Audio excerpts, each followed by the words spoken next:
5 жыл болды, деді Арманбек күрсіне тіл қатып. Сәл тыныстап алды да құлаққа жетер жетпес бәсең үнмен тағы да бірдеңені күбірледі.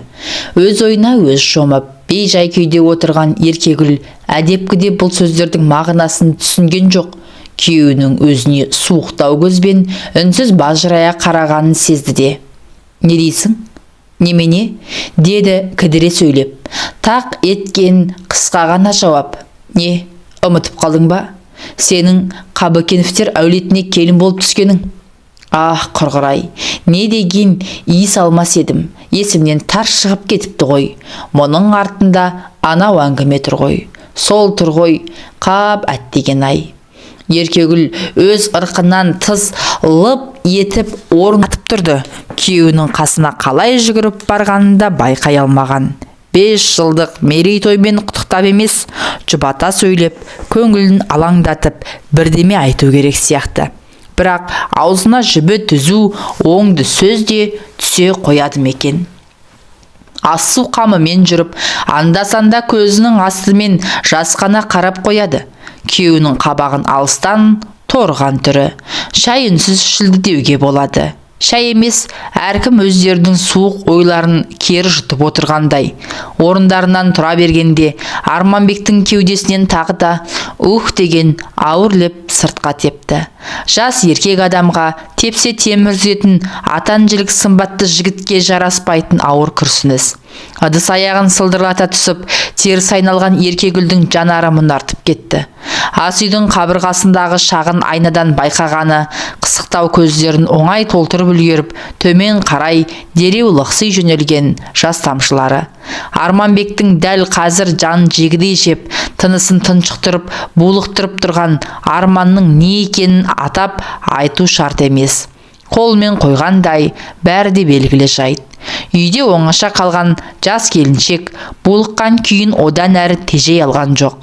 Бар ащы зары, ішектегі күйігі сыртқа қарай лап етті де запыран болып ақтарылды. Арманбекте не өкпе бар? 5 жыл бойы төзіммен күтуде, бірақ күткен көрінер емес. Қайтесің, тағдыр ғой деп тікелей тағдырға жаба салуға болар еді. Үлкен кісілер, ағайын туғандар солай деп айтып та жүр. Әлі жассыңдар, болашақтарың алда деп жұбата сөйлейтіндер де аз емес. Иә, жай айтылатын жаттанды сөзге не дауа? Не десе де дей берсін. Бірақ бұның тағдыр емес екенін, бар кінәнің өзінде екенін Еркегүл ғана біледі. Соңғы сыныпта оқып жүрген Гүлі. Жастық жігер, асау сезім, ақыл сананы тұмшалап билеп алып, өктем билік құрып тұрған уақыт. Мектептің соңғы жылы жас жігіттердің арасынан жұбын таба алмай, жеке дара саяқтап жүрген бой жеткен жоқтың қасы десе де болады. Әкетіп бара жатқан ерекше қасиеті айғайлап тұрмаса да, Еркегүлдің де қол ұстасқан жігіті болды. Кім екенін, қайдан шыққанын, аты жөнін тәлпіштеп айтудың қазірде қажет не? Әйтеуір бірінсіз бірі тұра алмайтын сияқты еді. Ауылдың бой жете бастаған көп қыздарына тән тіршілік, ағаларын алыстан айналып өтіп, шешесінен шеттей қашып жүріп, мұғалімдеріне іс тастайтын дәлелсіз себептер айтып, кешке қарай жиі кездесуге шығушы еді. Бір-біріне тартқан албырт асау сезім, көзсіз құштарлық артынан неге апарып соғатынын түсінбеді-ау десе болмас. Бірақ мәніне жете көз салмаған сияқты. Мектепті бітірместен ақ сезіп еді жағдайдың қиындығын. Жүрген баласы оқуға жүрем деп, абитуриенттердің алдыңғы легімен алыстағы қалаға аттаныпты. Бар сенгені, болған сырдың бір түйін тастамайтын, ақтарып айтқаны, ағарып айтқаны, сөз жастайынан жақын көретін немере әпкесі еді.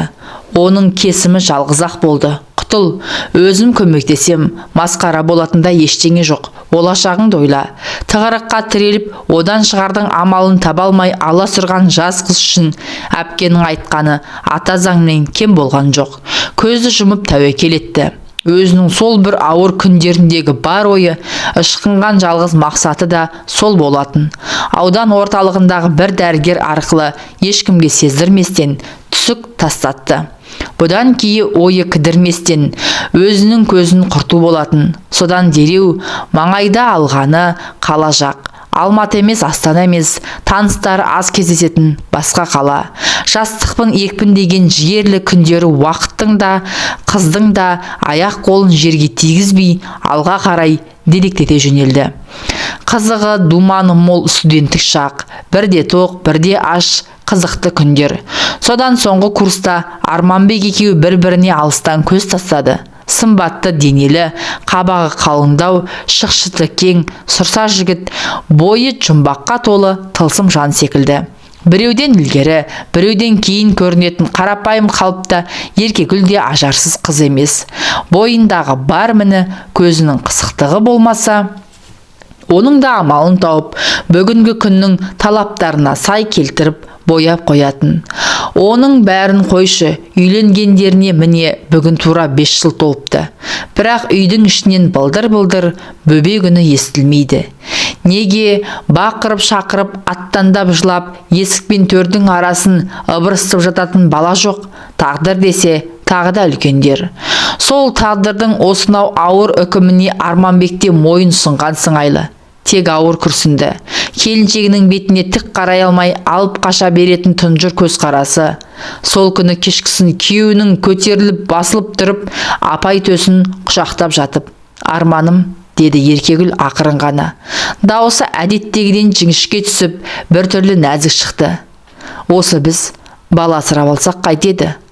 Ауыр мінезді жігіттің қастары дір ете түскендей болғанымен бірден жауап бере қойған жоқ. Төбедегі көзге көрінбес асылын түсінбегендей шалқасынан ұзақ жатты да. «Рас, мынауың идея екен», деп қаттырақ дауыстады.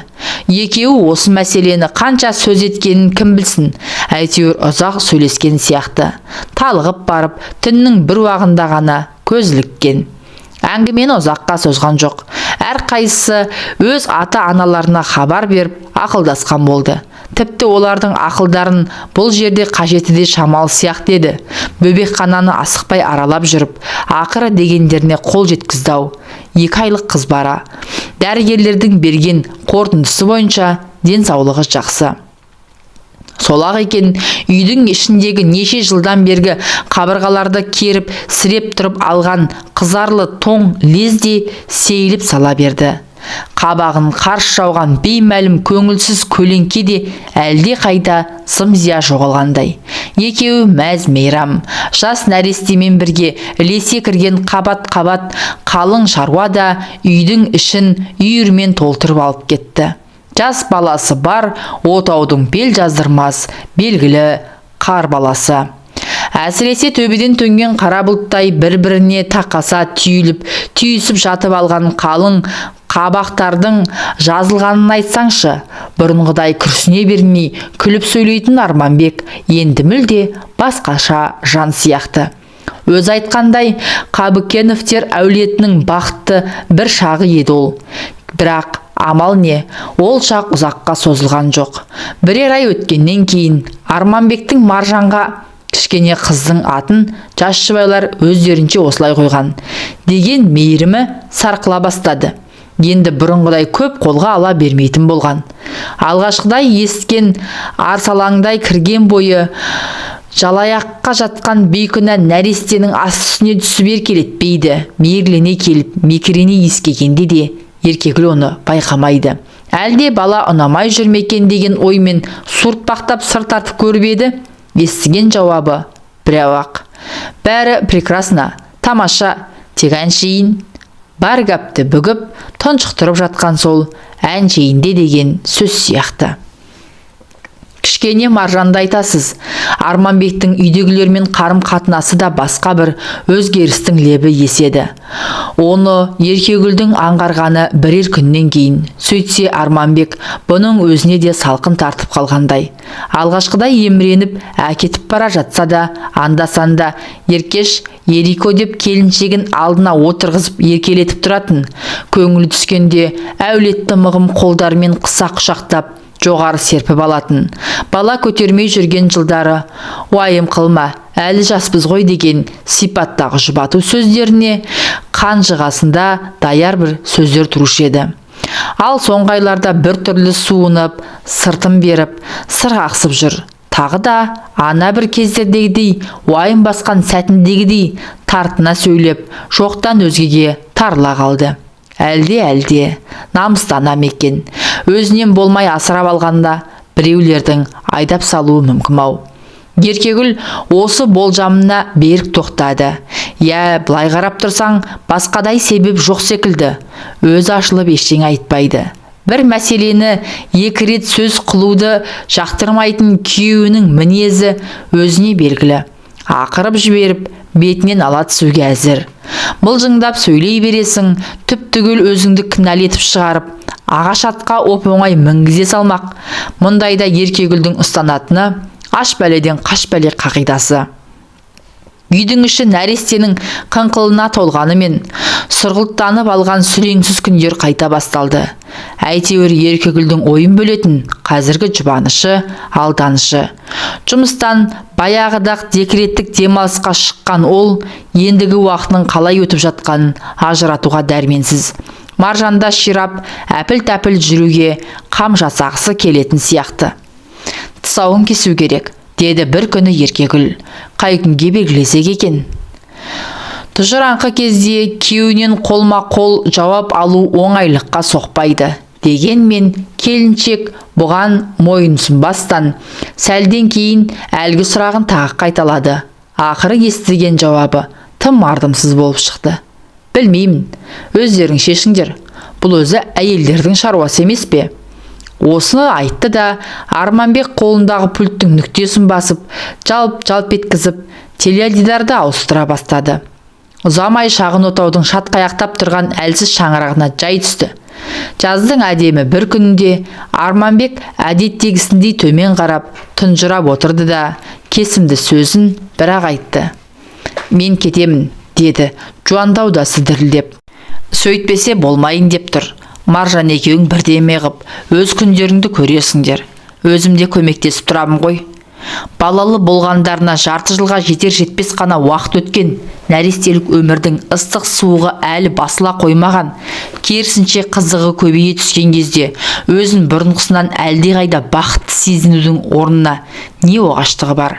Кеудесі күмбірлеп күй шертіп тұрмаса да, Еркегүл алақайлаудың азақ алдында емес пе еді.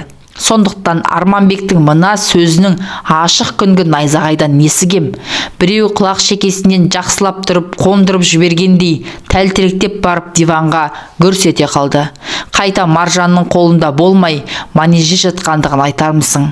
Ішкі жағынан шыңғырып жеткен әлде бір үн, жоқ, олай емес, мүмкін емес деп атой салып аттандай тұрғандай. Көз алдының қарауытып, айналасының жалқы сәтте ғана шырайналып, шарықтап кеткен несі. Құдай басқа қатынның басына бермесін, еркектің миына кету туралы ой түссе, біткен екен ғой. Артынан естісе, әңгіме былай болыпты. Арманбек қыз келіншектің көзінен қаға беріс тасада қалатын жігіттердің санатынан емес. Өзі бедеу әйелдің күйеуі болса, басқа біреуден белін суытпай, салтаңдап қалай бос жүрсін.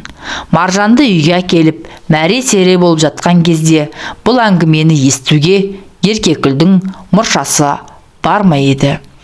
Сөздің қысқасы, бұлардың үйінде нәресте қалай кірді, Арманбектің Еркегүл білмейтін нақсүйерінің аяғы солай ауырлапты.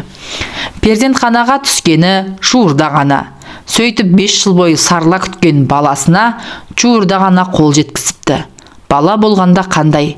Кәдімгі балпанақтай ұл. Тек оны сыйлаған некелі келіншек емес. Еркегүлдің қолынан не келеді?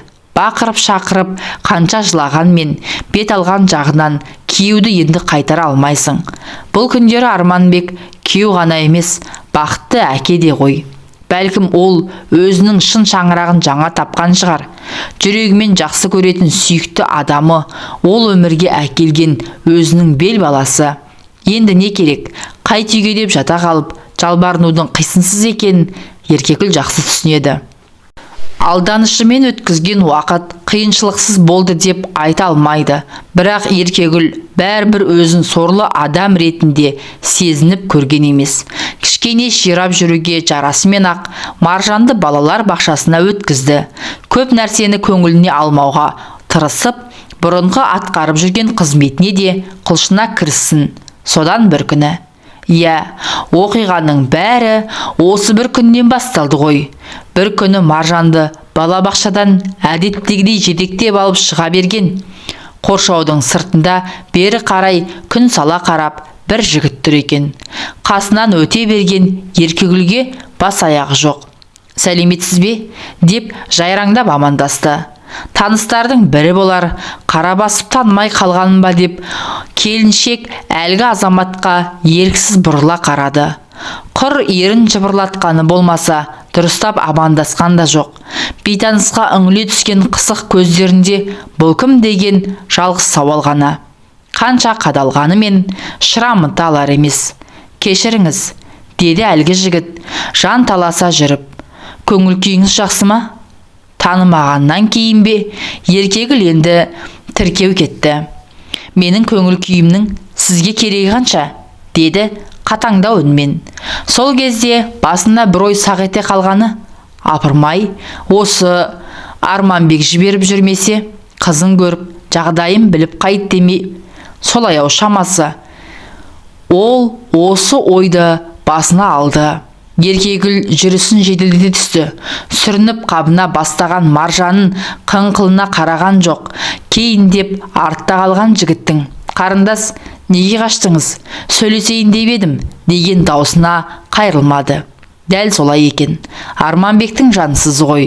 Менде несі бар десеңші? Кеттім екен, енді жайымен жүрсін.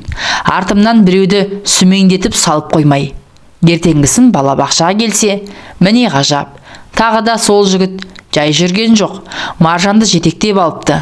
Қасында тұрған топ тәрбиешісіне де назар аударар емес. «Неңіз бар бұл сәбиде? Біз сізді танымаймыз ғой», деді Еркегүл алыстан ышқына айғайлап. «Бөтен адамды неге жолатасыз?» деп тәрбиешіге ұрсып тастады. Бірақ бұған селт етіп айылын жиған жігіт байқалмады. Қайта майысып, өзінше қалжың қағыстырған болып жатыр. «Қызыңыз тамаша екен. Тфә-тфә. И шешесі де жаман емес. Бірақ жұтынып тұрған осындай тамаша келіншекке ашушаңдық жараспайды екен».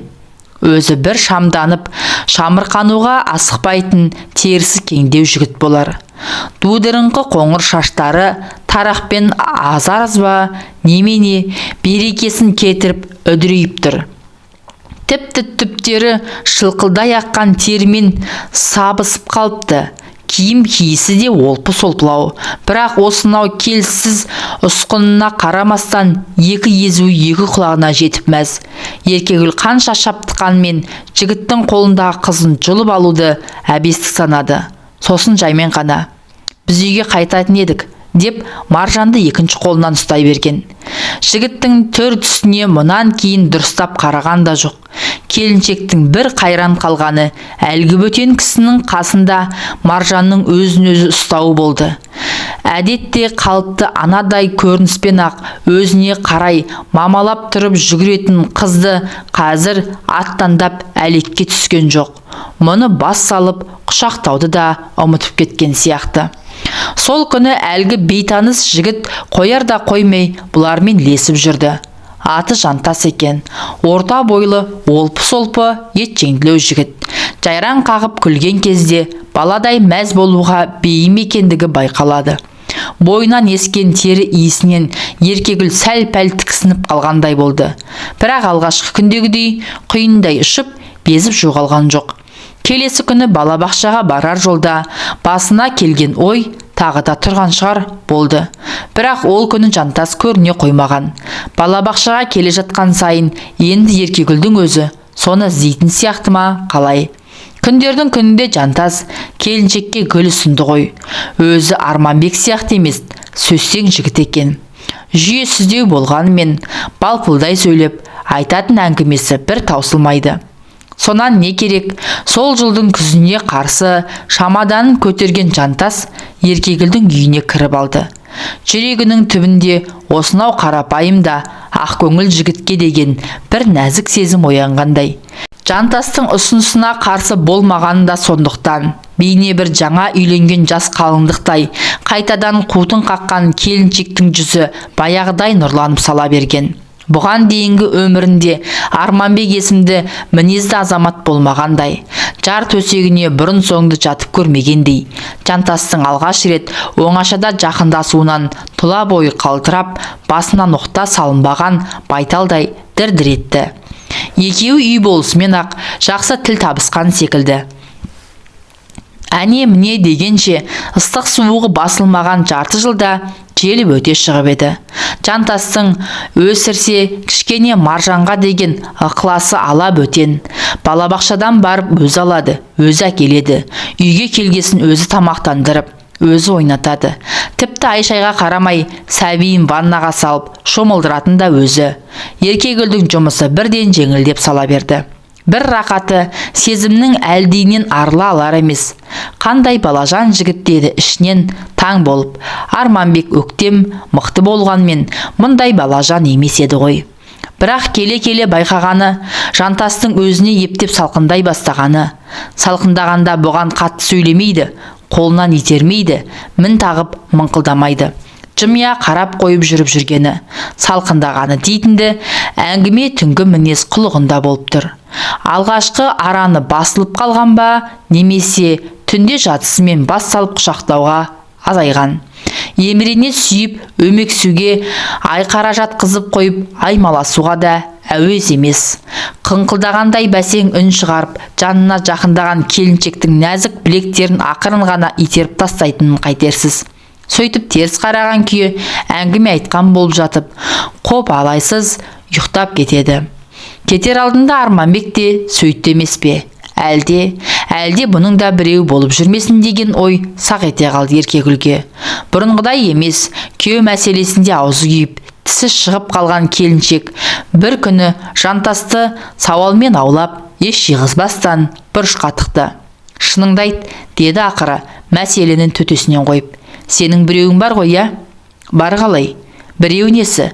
Деді Жантас, сол теріс қарап жатса да басын көтеріп.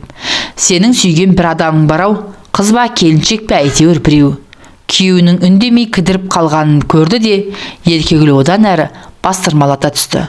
Оңға солға бұлғақтатып бұрылуға мұрша берер емес. Бастырмалай қойған сұраққа жауап беруден басқа амал қалған жоқ еді Жантастың. Сөйтсе әңгіме былай болыпты. Вахталық әдіспен Атырауға барып келіп жұмыс істеп жүріпті. Төлейтін айлығы мол болғандықтан бұл жұмысқа сұранушылар жыртылып айырылады. Әйтеуір жігіттерден қалмай жүріп, Жантас та бригадаға іліккен. Бір жаманы вахтамен жұмыс істейтіндер 4-5 айда бірақ келеді екен. Жолға шығар алдында Жантастың сөз байласып жүрген қызы 2 қабат болып қалады. Қайта айналып келгенше босана қоймайтын шығар деп ойлаған Жантас бастапқыда телефон арқылы хабарласып тұрған. Кейін ол қыздан мүлде дерек болмай кетеді. Вахталық жұмыс уақыты бітіп, шағын қалаға қайта оралған Жантас дереу сүйген қызын іздеуге кіріспей ме? Еш жерде із тоғы жоқ. Ақыры бір таныстар арқылы қыздың дерегіне қанығады. Республиканың жаңа астанасы, Астана қаласында мәдениет ошақтары кеңінен дамып келе жатқан кез. Жантастың қызын сонда мықты бизнесмендердің бір мейрамханада би-билеуге шақырған екен. Аяғы ауыр бойжеткен баласын босана салып, алды-артына қарамастан дереу солай аттаныпты. Ал баланы осы қаладағы перзентханаға қалдырып кеткен екен. Астанаға бармай тұрып, Жантас жанұшыра сәбиін іздемей ме? Перзентханада да, тастанды балалары паналайтын бөбекханаларда да бұрынғыдай тек тіркеу журналында ғана жазумен шектелмей, жазбаларды дереу компьютерлерге енгізіп тастайды екен. Сондықтан Жантастың өз сәбиін тауып алуы онша қиынға соға қоймайды. Шешесінің аты жөні, туатын мезгілі белгілі. Ақыр ізбен қуалай отырып, ол сәбиді Еркегүлдің асырап алғанын біледі. Бірақ заңды түрде әкесі болып саналмайтындықтан баланы меншіктеуге Жантастың ешқандай құқығы жоқ еді. Ойлап тапқан бір амалы басы бос келіншекке үйленіп алу болыпты. Осы әңгімені естігенде Еркегүлдің кеудесін әлдебір жіңішке нәрсе тіліп өткендей болды. Жанына батқаны, жантастың махаббат емес, есеппен үйленгені. Екінші жағынан алып қарағанда, байғұс жігіттің жазығы жоқ. Көкек анадан туған жалғыз қызы үшін жаны шырып жүр. Сол күннен бастап Еркегүл қатты өзгерді. Баяғы Арманбектің ізімен тұйықталып, тұнжырай түскендей көп ойланды. Сарылып жатып, талай таңдарды ұйқысыз атқыздау. Сол ұйқысыз түндер оның бір нәзік сезімін нығайта түсуге қызмет еткен екен. Осы күйеуі вақталық жұмысқа тағы да аттанып кететін кезді сезді. Күндер санап, түн арыла телефонмен сөйлеседі. Сөйлескен кезде тек кішкене Маржанның ғана емес, менің де жағдайымды сұраса екен, көңіл күйімді білгісі келсе екен, жан дүниемнен хабар алуға ықылас танытса екен деп тілейді. Кім біледі, мейірман әке қандай махаббатқа да бейім шығар. Әйтеуір қайырымды жанның қатыгез боларына көңіл сенбейді.